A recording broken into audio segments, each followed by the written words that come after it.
सांगली शामराव नगरसह विस्तारित भागात गेल्या 3 दिवसांपासून पाणीपुरवठा बंद होता तो तातडीनं सुरू करण्यासाठी नगरसेवक अभिजित भोसले यांचे आंदोलन.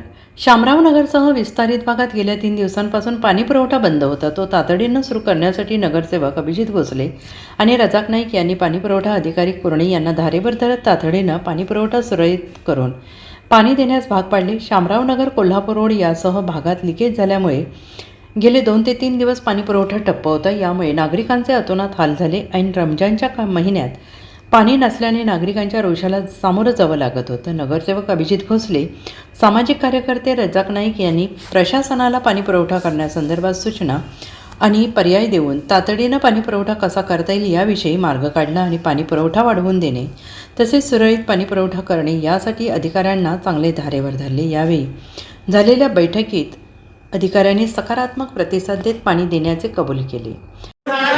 सांगितलं की देतो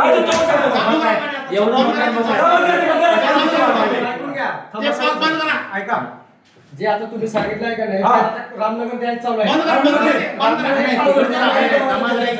1 तास तर द्यायला पाहिजे.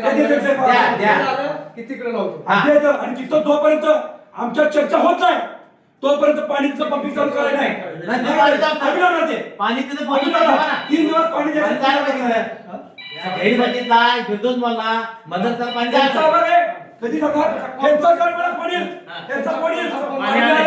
त्या विठ्ठलवाडीच्या अनेक पाणी मिळालंय, त्या माझ्या मंत्री पाणी मिळालंय. सगळीकडे चेक करायचं, समाधानकारक लोकांची परिस्थिती झाली की पाणी बंद करायचं. 1 दिवसात काय पडत सकाळी दिला 2 तास पाणी आणि आम्हाला विचारल्याशिवाय तिकडचं पंपिंग बंद करायला. गेले जवळपास 3 दिवस शामरावनगर, कोल्हापूर रोड परिसराला पाणी पुरवठा करणाऱ्या आकाशवाणी जवळच्या पाण्याच्या टाकीला जो सप्लाय होतो त्या सप्लाय लाईनवरती, रायझिंग मेनवरती अरिहंत कॉलनीच्या शेजारी लिकेज झाल्यामुळं तो पाणी पुरवठा गेले 3 दिवस विस्कळीत होता. आज ते लिकेज कंप्लीट झाल्यानंतर सदर पाणी पुरवठा सुरळीत करण्यासाठी सकाळपासूनच शर्थीचे प्रयत्न केल्यानंतर सुद्धा काही प्रमाणात त्या ठिकाणी प्रशासनाकडून अजिबात सकारात्मक परिस्थिती नव्हती. त्यामुळं 4 वाजल्यापासून मी माझ्यासोबत रजाक नाईक, आनंद देसाई, सूरज कांबळे आणि या भागातील बरेच इतर नागरिक आता येऊन गेले.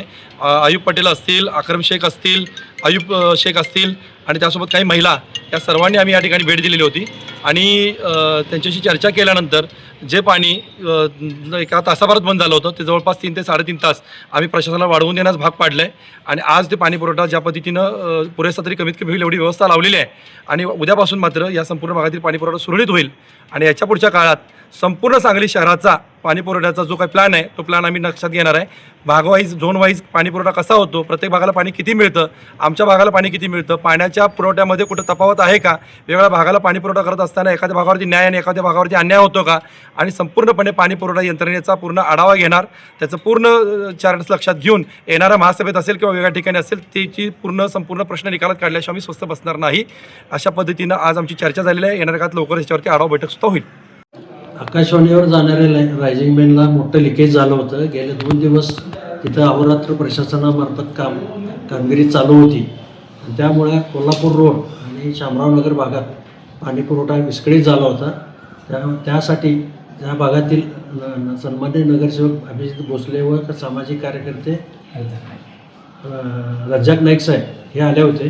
त्यांच्यासमोर सदर भागात पाणी कसं वाढवून देता येईल, 2 दिवसाचं उणीव भरून काढण्यासाठी तोडगा काढलेला आहे. त्याप्रमाणे आम्ही आज त्यांना थोडा वेळ पाणी वाढवून देत आहे आणि उद्यापासून सदर भागातला नियमितपणे पाणी पुरवठा सुरळीत करत आहोत. Bureau report, SBN Marathi, Sangli.